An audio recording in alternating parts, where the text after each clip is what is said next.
আমাদের সঙ্গে এমন অনেক সময় অনেক ঘটনা ঘটে। অনেক মানুষের সঙ্গে আমাদের খুব বাদবিতণ্ডা হয়ে যায়, অনেক সময় অনেক গণ্ডগোল হয়ে যায়। আমরা সেই গণ্ডগোলগুলো মেটাতে চাইলেও আমরা মেটাতে পারি না। কিছুটা আমাদের ইগো প্রবলেম কাজ করে, কিছুটা আমরা কখনো কখনো মাথা নত হতে চাই না। তো যার সঙ্গে আমাদের প্রচণ্ড গণ্ডগোল হয়েছে তার সঙ্গে গণ্ডগোলটা মেটানোর একটা ছোট টিপস বলি। আপনি চোখ বন্ধ করে বিছানায় বসুন বা মেঝেতে আসন পেতে বসুন। বসে তার ছবিটাকে, চিত্রটাকে কল্পনা করুন, বা তার ছবি সামনে রাখতেও পারেন, তার দিকে তাকিয়েও করতে পারেন।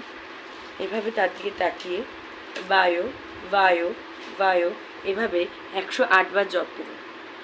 ওইভাবে জপ করলে ট্রাস্ট মি, সেই মানুষটির মনে আপনার জন্য একটা ভালো চিন্তাভাবনা তৈরি হয়ে যাবে, এবং যিনি আপনার উপরে ভীষণ রেগেও ছিলেন আস্তে আস্তে রাগটাও কমবে। এটা প্রতিদিন করুন, এটা মোটামুটি 21 দিন টানা করুন। এতে কিন্তু আপনাদের সম্পর্কটাও ভালো হবে। কোনো মানুষের সঙ্গে গণ্ডগোল করে তো আমাদের সত্যি কথা লাভ নেই, পরপারে গিয়ে আমাদের সেগুলো উত্তর দিতে হয়।